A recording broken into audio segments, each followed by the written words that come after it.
Hello everyone, easy physics by N K channel पर आप सभी बच्चों का एक बार पुनः स्वागत है। 12th क्लास की फिजिक्स के चैप्टर नंबर 11 के आज अंतिम टॉपिक में अपन पहुंच चुके हैं और आज अपन पढ़ने वाले हैं परावर्ती दूरदर्शी। इससे पिछले वीडियो में आप लोगों ने चर्चा करी थी अपवर्ती दूरदर्शी। दूरदर्शी का मतलब होता है कि दूर की वस्तुओं का स्पष्ट प्रतिबिंब प्राप्त करने के लिए। लेकिन जो अपवर्ती दूरदर्शी होता है उसकी तुलना में कुछ बेहतरीन अपडेट यहाँ पे किया गया है। यानी इससे जो प्रतिबिंब बनेगा परावर्ती दूरदर्शी से वो ज्यादा बेहतरीन होगा, सुविधाजनक होता है, कम खर्चीला होता है। आज के इस वीडियो में अपन चर्चा करेंगे परावर्ती दूरदर्शी है उसकी बनावट क्या होती है, किस तरीके से ये वर्क करता है और इसकी आवर्धन क्षमता का सूत्र क्या होता है। चलिए शुरू करते हैं आज की क्लास। परावर्ती दूरदर्शी में जैसा आप लोगों को इस डायग्राम में नजर आ रहा है और इसके नाम से स्पष्ट है कि प्रकाश के परावर्तन की घटना घटित होने वाली है। और दूरदर्शी का मतलब है कि बहुत दूर स्थित जो वस्तु होती है उसका प्रतिबिंब आपको प्राप्त करना है। लेकिन बहुत ज्यादा दूरी पर यदि कोई वस्तु है तो उससे आने वाले प्रकाश की बहुत थोड़ी सी मात्रा ही अपन इकट्ठी कर पाते हैं, इसलिए उसका जो प्रतिबिंब है वो थोड़ा कम चमकीला बनता था। किसमें? अपवर्ती दूरदर्शी में। लेकिन यहाँ पे परावर्ती दूरदर्शी में जो आप लोगों को प्रतिबिंब प्राप्त होगा वो बहुत ज्यादा चमकीला और स्पष्ट प्रतिबिंब प्राप्त होगा। तो चलिए बनावट के बारे में अपन चर्चा करते हैं। इसमें एक अभिदृश्यक दर्पण होता है। पहली बात तो मैं आप लोगों को बता दूं कि अपवर्ती दूरदर्शी में संयुक्त सूक्ष्मदर्शी में अपन दो उत्तल लेंसों का प्रयोग कर रहे थे, लेकिन यहां पर कंप्लीटली दर्पण का ही उपयोग होने वाला है। तो यहां पर मेरे पास सबसे पहले जहां पे प्रकाश की किरण आकर के सबसे पहले टकराती है उसे अपन अभिदृश्यक कहते हैं। तो यहाँ पे अभिदृश्यक दर्पण का कार्य एक अवतल दर्पण करेगा। यहाँ पे मेरे पास एक अवतल दर्पण है जो अभिदृश्यक दर्पण का कार्य करता है। अनंत से आने वाली ये प्रकाश की किरणें हैं जो एक दूसरे के समांतर आपतित हो रही हैं। इस अभिदृश्यक दर्पण से परावर्तन के पश्चात ये मुड़ करके आगे की तरफ जाएंगी, लेकिन जब तक ये दोनों प्रकाश की किरणें एक दूसरे को यहां पर प्रतिच्छेद करें, देखिए ये पहली प्रकाश की आपतित किरण है, इस अवतल दर्पण से परावर्तन पश्चात इस दिशा में जा रही है और ये आगे की तरफ चलती जाएगी इस तरह से। दूसरी ये प्रकाश की किरण है, ये भी अवतल दर्पण से परावर्तन के पश्चात आगे की तरफ चलती जाएगी। जब ये दोनों एक दूसरे को प्रतिच्छेद करेंगी तो वहां पर इसका प्रतिबिंब प्राप्त होगा। लेकिन अपन क्या करेंगे कि उन दोनों के प्रतिच्छेद करने से पहले ही उनके मार्ग में एक दूसरा उत्तल दर्पण रख देते हैं और ये जो उत्तल दर्पण है इसे अपन द्वितीयक दर्पण कहते हैं। और जब ये इस उत्तल दर्पण से परावर्तित होंगी तो परावर्तन पश्चात ये दोनों प्रकाश की किरणें जहां पे प्रतिच्छेद करेंगी वहां पर परिणामी या फिर अंतिम प्रतिबिंब का निर्माण होगा, जहां पे नेत्रिका या फिर अपनी आंख रखी होती है। तो कुल मिलाकर के यहाँ पे पूर्णतः प्रकाश के परावर्तन की घटना का उपयोग किया जाता है।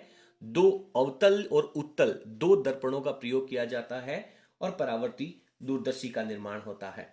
डायग्राम आप लोगों को बहुत स्पष्ट है। बोर्ड परीक्षा में 1 नंबर का इस परावर्ती दूरदर्शी का नामांकित चित्र पूछा जा सकता है और इसकी और भी कहानी पूछी जाती है। फटाफट अपन पहले एक पैराग्राफ लिख करके इसकी परिभाषा को कंप्लीट करते हैं। तो यहां पर अपन ने बहुत सिंपल भाषा में इसकी बनावट और इसकी परिभाषा लिखने का प्रयास किया है कि इसमें यानी परावर्ती दूरदर्शी में अनंत से आने वाली प्रकाश किरणों को अभिदृश्यक दर्पण, ये अभिदृश्यक दर्पण है। कौन सा दर्पण है बेटा? अवतल दर्पण है। और इस अवतल दर्पण की विशेषता ये होती है कि इसका द्वारक भी बहुत बड़ा होता है और इसकी फोकस दूरी भी बड़ी होती है। दोनों चीजें, द्वारक और फोकस दूरी दोनों बड़ी मात्रा की होती है या बड़ी संख्या की होती है। तो इस अवतल दर्पण द्वारा परावर्तन के कारण ये प्रकाश की किरणें इस अवतल दर्पण से परावर्तित होंगी। परावर्तन के कारण परावर्तित किरणों के प्रतिच्छेद होने से पहले ही ये परावर्तित किरणें हैं, इनके एक दूसरे को प्रतिच्छेद करने से पहले ही उत्तल दर्पण से परावर्तित होकर नेत्रिका के ऊपर प्रतिबिंब का निर्माण करते हैं। सिंपल इसकी परिभाषा आप लोगों को ये लिखनी है और यही इसकी बनावट हो जाएगी। ठीक है, इसके बाद में इसका नामांकित चित्र आप लोगों को तैयार करना है। इस टॉपिक में से जो प्रश्न पूछा जाता है वो ये होता है कि अपवर्ती दूरदर्शी की अपेक्षा जो परावर्ती दूरदर्शी होता है वो ज्यादा महत्वपूर्ण होता है। क्या रीजन है, कौन कौन से कारक हैं जिनकी वजह से ये परावर्ती दूरदर्शी है वो ज्यादा महत्वपूर्ण हो जाता है? बोर्ड परीक्षा में ये प्रश्न मुख्य रूप से पूछा जाता है, तो वीडियो के अंत में अपन इस प्रश्न के बारे में भी चर्चा करने वाले हैं। चलिए फटाफट स्क्रीन को पोज करके और आप ये डेफिनेशन लिख लीजिए, आगे चलते हैं। जैसे पहले के टॉपिक्स में भी आपने आवर्धन क्षमता पढ़ी है, जितने भी प्रकाशिक उपकरण आपने पढ़े हैं सबके साथ आवर्धन क्षमता की परिभाषा और फॉर्मूला पढ़ा है। हालांकि इसका भी फॉर्मूला होता है, लेकिन उसका जो डेरिवेशन है, पूरा वर्णन जो है वो अपने सिलेबस में नहीं है। बहुत शॉर्ट फॉर्मेट में फाइनल आंसर अपन यहाँ पे लिखने वाले हैं। तो आप लोग बहुत अच्छे से जानते हैं कि सर आवर्धन क्षमता जो होती है इसे m से प्रदर्शित करते हैं, और इसका जो फॉर्मूला होता है वो ये होता है कि सर जो अंतिम प्रतिबिंब बनेगा किसी भी उपकरण के द्वारा बनने वाला जो अंतिम प्रतिबिंब है, उस अंतिम प्रतिबिंब के द्वारा आंख पर कितना दर्शन कोण बन रहा है। आंख पर बना कौन सा कोण? दर्शन कोण। बनने वाले कोण को क्या कहते हैं? दर्शन कोण कहते हैं। तो आंख पे बनने वाला दर्शन कोण किसकी वजह से बेटा? प्रतिबिंब की वजह से। और डिवाइड में क्या करने वाले हैं? बिंब की वजह से या वस्तु की वजह से। बिंब के कारण या बिंब द्वारा आंख पर बना दर्शन कोण यहाँ पे लिखा जा सकता है। ठीक है, और इन दोनों का जो अनुपात होगा उसे अपन आवर्धन क्षमता कहते हैं। ओके, ये लिख दिया मैंने। और डायरेक्ट इसका जो फॉर्मूला है वो आप लोगों को याद रखना है, F not upon F E. F not upon F E, यानी पिछले वीडियो में जो आप लोगों ने रिजल्ट्स पढ़े हैं वही आप लोगों को यहाँ पे याद करने हैं। इसका डेरिवेशन जो है, प्रूफ जो है वो अपने सिलेबस में नहीं है। बात करते हैं कि यदि अंतिम प्रतिबिंब है, आप लोगों ने स्पेशल केस भी पढ़े होंगे ना। अंतिम प्रतिबिंब जो बनता है, यदि अंतिम प्रतिबिंब जो है वो स्पष्ट देखने की न्यूनतम दूरी कितनी होती है बेटा? स्पष्ट देखने की न्यूनतम दूरी पर बने। पहले तो आप मेरे को ये बता दो कि स्पष्ट देखने की न्यूनतम दूरी कितनी होती है। सर 25 सेंटीमीटर होती है। बहुत बढ़िया। F not upon F E bracket 1 plus F E upon capital D. और ये जो कैपिटल डी है वो स्पष्ट देखने की न्यूनतम दूरी है। तो ये दोनों फॉर्मूले आप लोगों को यहां पर याद करने होंगे। जैसा कि मैंने आप लोगों को पहले ही बता दिया है, बोर्ड परीक्षा में जो मुख्य रूप से प्रश्न पूछा जाता है वो आपका इस परावर्ती जो दूरदर्शी है इसका नामांकित चित्र पूछा जाता है, और उसके बाद में वो लॉजिक पूछे जाते हैं, वो रीजन पूछे जाते हैं जिनके आधार पे आप ये कह सकते हैं कि परावर्ती दूरदर्शी है, that is more important than अपवर्ती दूरदर्शी। तो फटाफट आप इन दोनों को डेफिनेशन को लिख लीजिए। और अब अपन उस टॉपिक पे पहुंच गए हैं जिसका आप लोगों को बहुत लंबे समय से इंतजार था कि इस टॉपिक का जो सर सबसे महत्वपूर्ण पार्ट है जिसमें अपन ये सिद्ध करते हैं या ये बताते हैं कि परावर्ती दूरदर्शी है वो ज्यादा इंपॉर्टेंट है। फटाफट आप इनको लिख लीजिए, उसके बाद में अपन इनकी विशेषताओं की चर्चा करने वाले हैं। तो यहां पर मैंने प्रश्न लिख करके समझाने का प्रयास किया है कि परीक्षा में प्रश्न किस तरह के आएगा। परावर्ती दूरदर्शी है वो अपवर्ती दूरदर्शी से बेहतर है, क्यों? कारण बताइए। तो सबसे पहले कारण की मैं बात करता हूं, आप लोग समझने का प्रयास कीजिए कि अपवर्ती दूरदर्शी है उसमें अनंत से प्रकाश स्रोत से आने वाली जो प्रकाश किरणें हैं उनका लेंस के द्वारा अपवर्तन होगा। और आप जानते हैं कि दूर से सूर्य से आने वाला जो प्रकाश है वो श्वेत रंग का होता है, सफेद रंग का होता है, और उसमें 7 रंगों का मिश्रण होता है। और आप लोगों ने चैप्टर नंबर 11 में, इसी चैप्टर में जब वर्ण विक्षेपण पढ़ा था प्रिज्म के द्वारा, तब आपने पढ़ा है कि प्रत्येक रंग के लिए अपवर्तनांक अलग अलग होगा। यानी कि वो जो प्रकाश है वो जब लेंस से अपवर्तित होगा तो अलग अलग रंगों में विभक्त हो जाएगा। यानी कि उस बिंब का, उस वस्तु का जो प्रतिबिंब प्राप्त होगा वो रंगीन प्राप्त होगा। यानी अपवर्तन के स्वरूप, वर्ण विक्षेपण के परिणाम स्वरूप श्वेत प्रकाश है वो अलग अलग रंगों में विभक्त हो जाएगा। तो इसकी वजह से अपवर्ती दूरदर्शी से जो प्रतिबिंब प्राप्त होता है उसमें वर्ण विपथन, किसका? वर्ण विपथन का दोष पाया जाता है। लेकिन ये जो परावर्ती दूरदर्शी है इसमें यह दोष नहीं पाया जाता है। तो सबसे पहले अपन इसी लॉजिक को यहां पर लिख करके इस प्रश्न का उत्तर प्रारंभ करते हैं।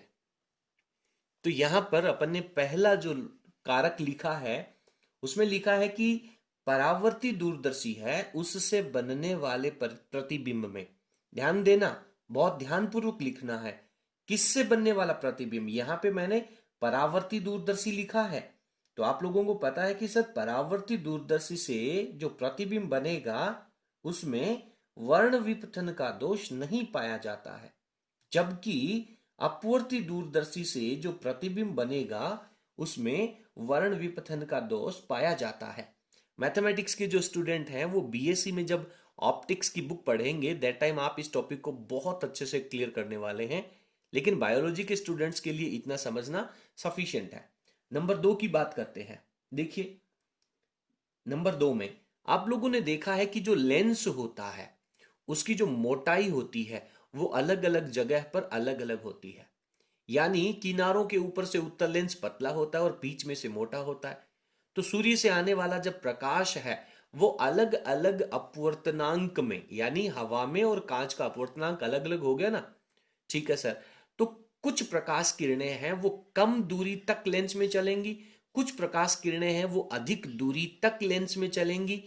परिणाम स्वरूप उनका जो प्रतिबिंब बनेगा किससे? लेंसों की वजह से। लेंस किस में होते हैं सर? अपवर्ती दूरदर्शी में होते हैं। यानी अपवर्ती दूरदर्शी से जो प्रतिबिंब बनेगा उसमें एक और दोष पाया जाता है जिसे कहते हैं गोलीय विपथन। क्या कहते हैं? गोलीय विपथन।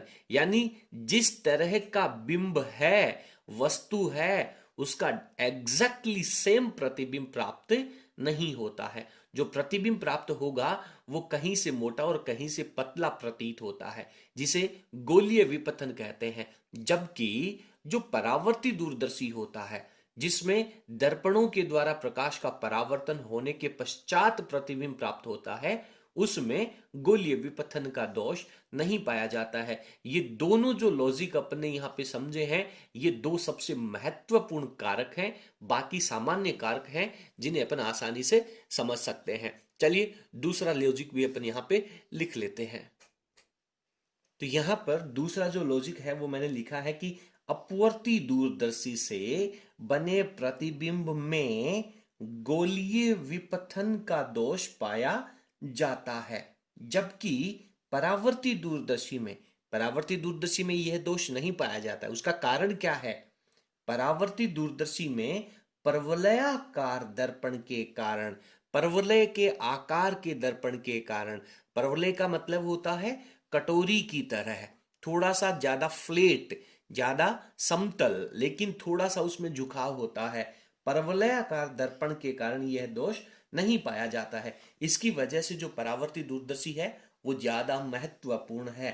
नंबर 3 पे अपन बात करें तो अपन लिखेंगे कि जो परावर्ती दूरदर्शी होता है इस परावर्ती दूरदर्शी से बनने वाला जो प्रतिबिंब होगा, बना से बना प्रतिबिंब, परावर्ती दूरदर्शी से प्राप्त प्रतिबिंब, प्राप्त जो प्रतिबिंब है वो अधिक चमकीला होता है। प्राप्त प्रतिबिंब है वो अधिक चमकीला होता है। किसकी तुलना में? बताइए, किसकी तुलना में अधिक चमकीला होता है? अपवर्ती दूरदर्शी से बनने वाले प्रतिबिंब की तुलना में। तो इस तरह से ये 3 मुख्य कारक हैं जिनमें से 2 महत्वपूर्ण कारक आप लोगों को लिखने हैं और तीसरा जो कारक है वो सामान्य सा कारक है जिसे आप आसानी से समझ सकते हैं। क्लियर है? चलिए आगे बात करें तो नंबर 4 पे लॉजिक आता है कि परावर्ती दूरदर्शी से बनने वाला जो प्रतिबिंब होगा, या आप कह सकते हैं कि परावर्ती दूरदर्शी की आवर्धन क्षमता और विभेदन क्षमता अधिक होती है। यहां पे लिखना चाहिए अपने को कि सर परावर्ती दूरदर्शी जो होगा, परावर्ती दूरदर्शी की एक तो आवर्धन क्षमता यानी बड़ा प्रतिबिंब बनाने की क्षमता, और एक विभेदन क्षमता। विभेदन क्षमता का मतलब होता है कि उसके जो अलग अलग भाग हैं उनको अच्छे से क्लियर कर पाना। आवर्धन क्षमता व विभेदन क्षमता क्या होती है, अधिक होती है। तो इस तरीके से यदि ये चार कारक यदि आप लिखेंगे तो इस प्रश्न का जो उत्तर है वो सफिशिएंट है। ठीक है बेटा, आप फटाफट स्क्रीन को पॉज करके इसको लिख लेंगे। इसके साथ ही जो परावर्ती दूरदर्शी का टॉपिक है और उसमें से पूछे जाने वाले प्रश्न हैं वो हर तरीके से यहाँ पे कंप्लीट हो जाता है। और इसके साथ ही किरण प्रकाशी की चैप्टर नंबर 11 ट्वेल्थ क्लास की फिजिक्स का अपना कंप्लीट हो जाता है। उम्मीद करता हूं कि आप लोगों को आज का वीडियो पसंद आया होगा। यदि आपको हमारा वीडियो पसंद आया हो तो प्लीज आप वीडियो को लाइक करें और इसे अपने सभी मित्रों तक अवश्य शेयर करें।